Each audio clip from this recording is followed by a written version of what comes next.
Meninas, meninos, olá! Nós tivemos essa semana pelo menos 2 ou 3 episódios bastante lamentáveis do ponto de vista ético e do ponto de vista cognitivo, eu diria.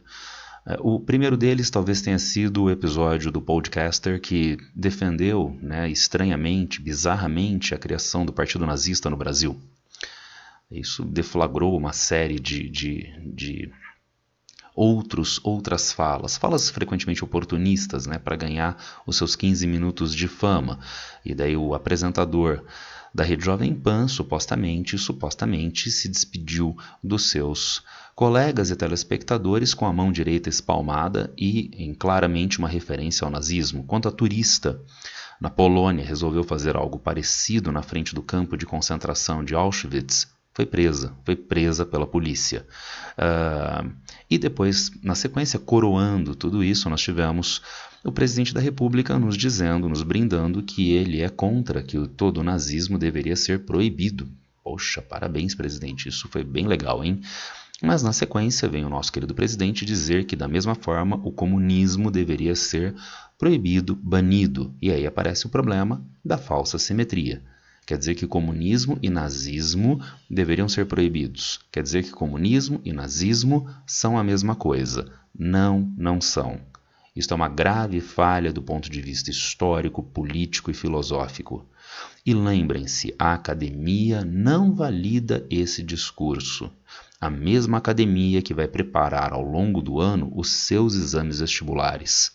E, portanto, colocando um absurdo como este em uma redação de vestibular, colocando um absurdo como este em uma resposta de vestibular, você simplesmente erra. Então, como nós poderíamos abordar isto adequadamente? Foi ao longo da semana o episódio, só estou gravando agora. No domingo, já há vários artigos, já há alguns vídeos, inclusive, circulando na internet de muito boa qualidade. Inclusive, eu vou tentar disponibilizar esses links aqui para vocês.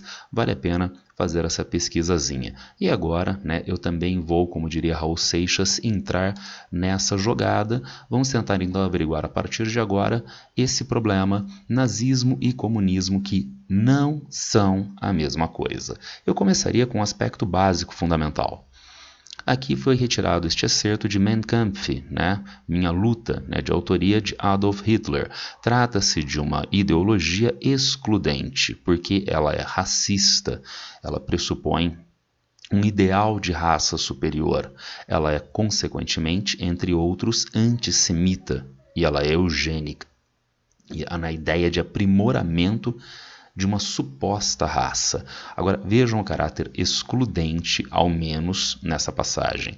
Diz Hitler no seu livro: odiava o conglomerado de raças, tchecos, polacos, húngaros, rutenos mal traduzidos por ucranianos, sérvios, croatas, etc. E, acima de tudo, aquela excrescência desses cogumelos presentes em toda parte, judeus e mais judeus.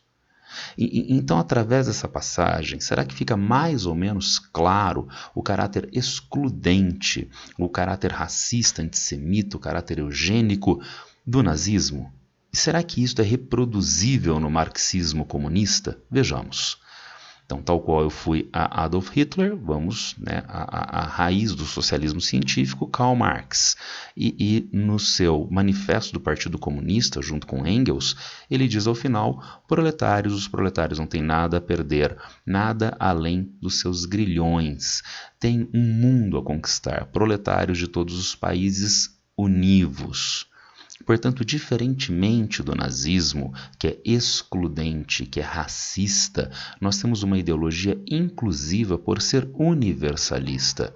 Está importando que este proletário seja preto ou branco, seja homem ou mulher, que esse proletário seja polonês, russo, brasileiro ou americano? Não. Então não é uma ideologia pautada pela nação, pelo nacionalismo fanista, não é uma ideologia pautada pelo racismo, não é uma ideologia eugênica. Temos então este primeiro ponto de diferenciação fundamental entre, de um lado, o nazismo e de outro lado, o comunismo. Mas daí vem sempre aquela argumentação, não é? Mas na União Soviética eles mataram pessoas como eles mataram na Alemanha nazista. Então é tudo igual. Eu fico realmente muito desgostoso com um argumento como este, né? Dado o problema ético e cognitivo deste argumento. Problema ético. Vamos pensar em Immanuel Kant e na sua fundamentação da metafísica dos costumes. O que Kant me diria sobre um relacionamento ético com um outro ser humano? Claro, né? Reduza o ser humano, dizia Kant, a um cadáver e depois coloque em uma balança de pratos para averiguar qual ideologia é mais assassina.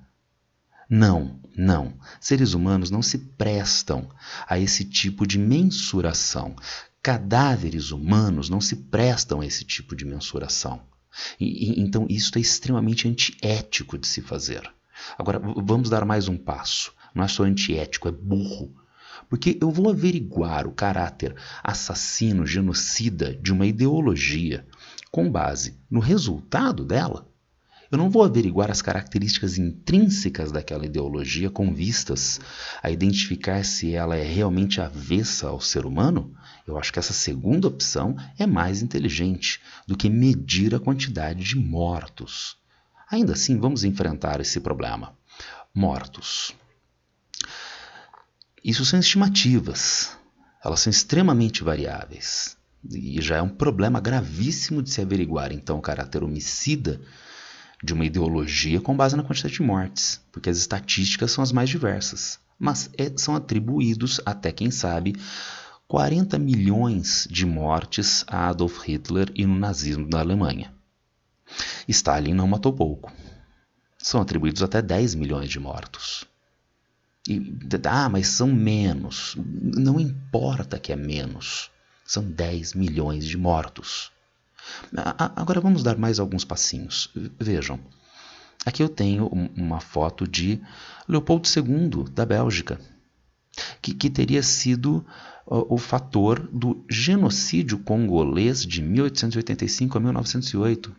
São estimados, quem sabe, 10 milhões de africanos congoleses mortos nas regiões centrais da África de domínio da Bélgica. Ele está no final do século XIX, não é? Esses estão no século XX. Esse também está no século XX. E é um herói ocidental contra a Alemanha nazista. E na sua contabilidade nós encontramos até 4 milhões de pessoas mortas. Uma rebelião independentista nos domínios sul-asiáticos do Reino Unido. E aí apareceu um problema para Winston Churchill. Ele tem suprimentos de alimentos. Ele precisa distribuir esses alimentos à população e às tropas em combate. Opa, vamos matar 2 coelhos com uma cajadada só? Se nós não liberarmos os alimentos para as populações rebeldes independentistas, as tropas têm mais alimentos e os rebeldes morrem de fome, há estimativas de até 4 milhões. Ele era nazista ou comunista, que parece a mesma coisa? Nenhuma coisa, nem outra. E nos Estados Unidos? Veja, eu peguei um recorte para os Estados Unidos, tal qual isto daqui não é o imperialismo europeu na África e na Ásia. É só o genocídio congolês, até 10 milhões de pessoas. E se nós contabilizássemos todos os mortos do imperialismo europeu na África e na Ásia do século XIX até a Segunda Guerra Mundial? E se nós contabilizássemos todos os povos originários que foram mortos na expansão para o oeste dos Estados Unidos? Aqui nós temos a gravura da civilização, né, sendo trazida para o oeste selvagem. E nesse processo, no século XIX, os Estados Unidos começaram a criar as chamadas reservas indígenas. Esse termo não é passível de ser utilizado, especialmente no Brasil de hoje. Nós utilizamos a expressão, quem sabe, terra indígena e não reserva indígena. Reserva é do Serengeti, é para zebra na África, né? E não para gente. Mas estas dos Estados Unidos do século XIX podem ser chamadas literalmente de reservas, sim. Mas aí aparece um problema. Essas reservas estão criadas dentro do território americano e os índios precisam ser mobilizados para essas reservas. Em marchas de homens, mulheres, crianças, velhos, às vezes com centenas, milhares de quilômetros de distância. Muitas pessoas não resistiam a esse deslocamento que passou a ser chamado de Trilha das Mortes ou Trilha das Lágrimas. Há quem estime 15 mil pessoas, indígenas, povos originários, mortos neste processo. Então, de novo, a contabilidade de mortes não é ética. Ela faz uma mórbida utilização do ser humano. E ela é burra, porque nós precisamos pensar nas características intrínsecas da ideologia e não num mero estúpido antiético comparativo de mortes. E ainda se nós tivermos que falar de mortes, no Brasil nós não temos 40 milhões, 10 milhões do genocídio congolês, do Stalin. Mas vejam os dados que foram divulgados recentemente aqui no Brasil. Aqui nós temos o site da Oxfam, e os estudos que foram divulgados no site apontam para que no primeiro ano da pandemia de 2020, com contabilizados um pouco menos de 200 mil mortos, se fossem implementadas as medidas de distanciamento social e uso de máscara mais adequadamente, nós teríamos 120 mil vidas poupadas. Só que este número de quase 200 mil mortes está muito defasado. E defasado por quê? A mesma página da Oxfam nos brinda com este outro estudo. Há então uma sequência de mortalidade geral no Brasil a partir de 2015 até 2019. E daí, com essas quantidades de óbitos anuais, é possível fazer uma projeção para o ano de 2020. Só que esta projeção ficou 305 mil pessoas acima, mais 305 mil óbitos acima da projeção. E, portanto, será que foram apenas 194.976 pessoas mortas? Não.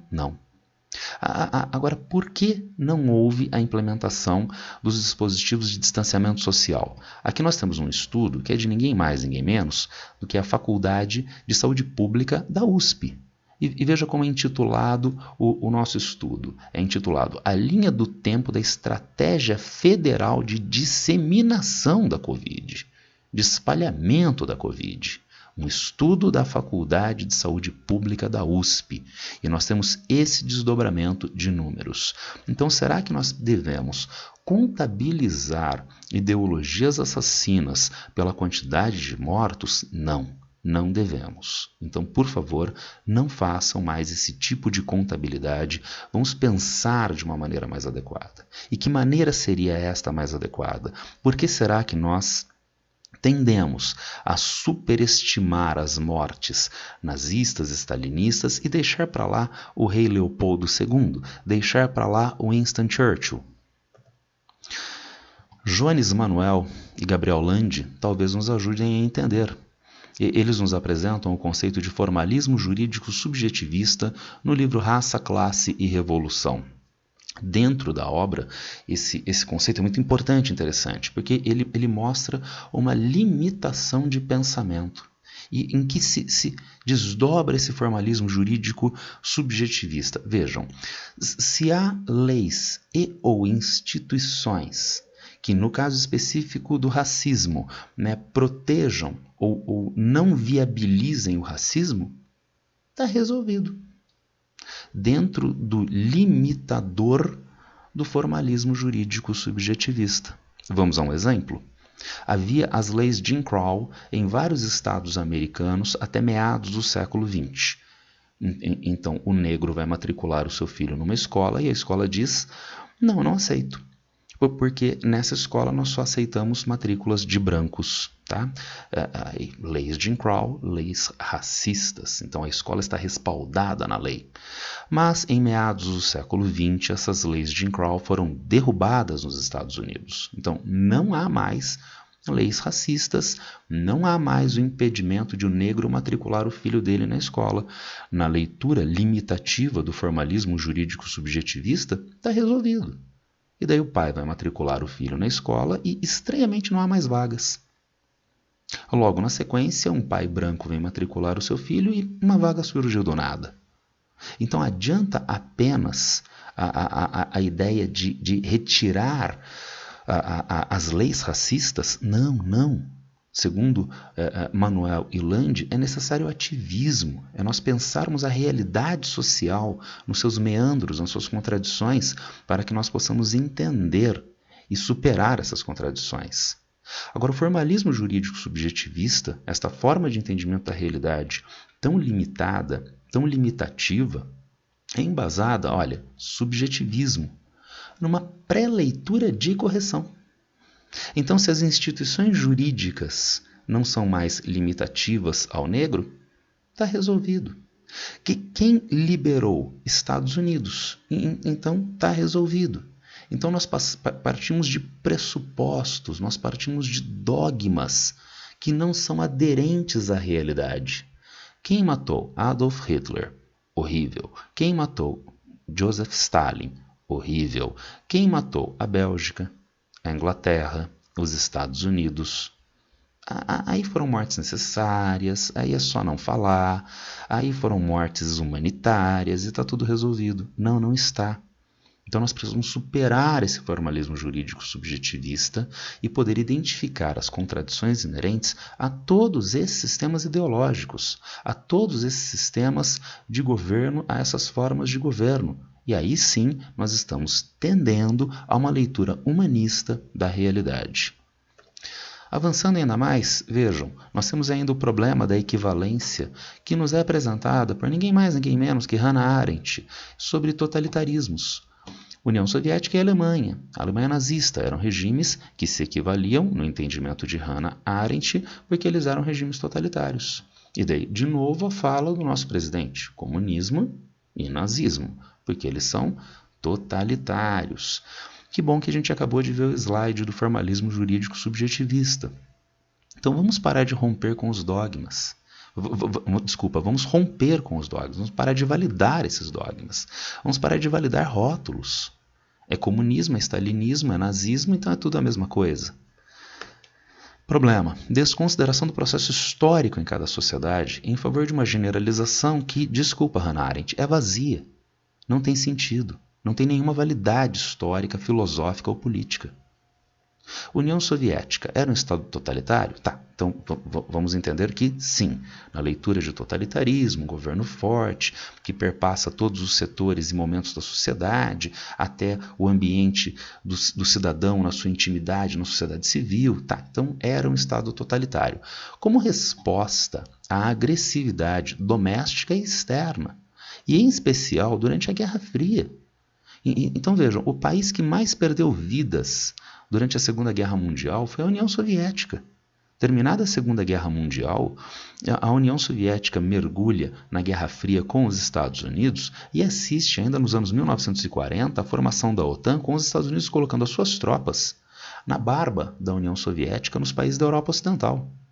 Então é um país que desde a sua formação e até a sua extinção permaneceu constantemente sob ameaça.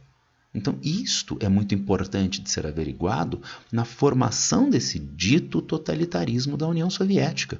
Agora, vamos ver se isto aconteceu com a Alemanha nazista? Não, não. O caráter totalitário, militarista inerente à Alemanha nazista tinha um óbvio viés expansionista com uma reedição das velhas ideias de espaço vital da geografia ratzeliana. Então a formação histórica dessas duas sociedades, Hannah Arendt, é diferente. E se eu não considerar isto, eu estou considerando apenas um rótulo que é pouco aderente à realidade. Mas será que a Alemanha nazista não foi também uma resposta a alguma coisa? Ou será que o nazismo veio do nada? Sim, foi uma resposta. Se o totalitarismo nazista é uma resposta como a soviética, os causadores são o Tratado de Versalhes e a crise econômica mundial com agudização na República de Weimar, isto é, reação às contradições do capital dos países imperialistas. Então este liberalismo ocidental tão lindinho, que se manifesta em práticas imperialistas agressivas e contraditórias, é que é uma das raízes, talvez a fundamental, de formação do nazifascismo na Europa do início do século XX. E isto precisa ser entendido. E vejam que vai além de um mero comparativo entre supostos regimes totalitários. Caráter libertário. Então vamos estabelecer mais essa diferença entre marxismo, comunismo, socialismo de um lado e nazismo de outro. O marxismo é um humanismo. O marxismo é essencialmente uma teoria humanista e por isso ela se desdobra até hoje de diferentes formas. Existe Angela Davis? Existe feminismo marxista? Sim, porque o marxismo humanista que é libertário. Nós temos hoje um problema que é ambiental, a relação homem-meio, que é degradante ao meio e inviabiliza a própria existência do homem em sociedade. Nós temos um ambientalismo marxista. E vamos lá à raiz, vamos a Karl Marx nos manuscritos econômicos e filosóficos. O homem vive da natureza, isto é, a natureza é o seu corpo e ele precisa manter um diálogo continuado para não morrer. Dizer que a vida física e mental do homem está vinculada à natureza significa simplesmente que a natureza está vinculada a si mesma, pois o homem é parte da natureza. Vejam o fortíssimo apelo ambiental desse trecho dos manuscritos lá de meados do século XIX. Então há um caráter libertário no marxismo, porque o marxismo é uma teoria essencialmente humanista. Vamos então ao nazismo. Deixei pouco espaço, né? Eu vou ter que colocar bem pequenininho aqui, né? O caráter libertário nazista. Eu deixei um espaço infinito, gente, porque não tem caráter libertário no nazismo. Volto a Mein Kampf, né? Volto à ideia de que o nazismo é uma teoria assassina e, portanto, excludente. E existe algum tipo de ambientalismo nazista? Se existisse, talvez envolvesse a morte dos judeus, né? Porque tudo na cabeça de Hitler envolvia a morte dos judeus. Talvez isso resolvesse o problema ambiental também. E existe um feminismo nazista? Esse existe, nós sabemos, né? Existe uma preconização do papel da mulher na sociedade nazista, que é ter filhos, cuidar da prole. Então há um caráter libertário para o marxismo, que é um humanismo, e não há um caráter libertário para o nazismo, que não é humanista. E finalmente, democracia e direitos humanos. Então, por que não pode o partido nazista e pode o partido comunista? Porque nem todo comunismo é stalinista. Me parece tão transparente isto, não é verdade? Partidos comunistas e socialistas podem respeitar as normas democráticas dentro do Estado de Direito, com respeito aos direitos humanos. É um partido comunista? É. Ele está absorvendo a essência do marxismo, que é o seu humanismo, e isso se manifesta dentro do Estado de Direito, dentro de direitos humanos? Sim. Então não tem nenhum problema a existência deste partido. Mas será que existem partidos comunistas e socialistas que validam direitos humanos, né, e as normas democráticas? Então talvez isso seja só uma invenção. Sim. Porque Pedro Sánchez não existe, né?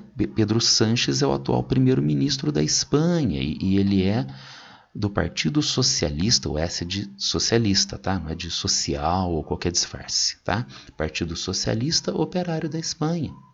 A Espanha é um Estado stalinista, opressor dos direitos humanos? Não é. E aí que aparece um problema. Expressões políticas de extrema-direita, que onde se encontra o nazismo, o fascismo, o neonazismo e assim por diante, tendem à afronta às normas democráticas e aos direitos humanos. E por isso não pode. Vejam, aqui nós temos um cartaz de manifestantes, e o cartaz diz: fechamento do STF, fechamento do Congresso Nacional. O Supremo Tribunal Federal é o intérprete guardião da Constituição, que existe para validar a mim como cidadão, e, portanto, a demanda de fechamento do STF afronta a minha cidadania. E, portanto, isto não pode. O Congresso Nacional é formado por deputados e senadores que são os meus representantes políticos na esfera federal de governo dentro da estrutura federativa do Estado brasileiro. Fechar o STF, fechar o Congresso Nacional significa tolher essa minha representatividade política. Não pode. E, portanto, isto é uma manifestação antidemocrática. Isto é uma manifestação que afronta o Estado de Direito, que afronta, em última instância, direitos humanos. E por que pôde? Por que ninguém foi responsabilizado? Porque ficou no limite da liberdade de expressão. que não é um direito absoluto.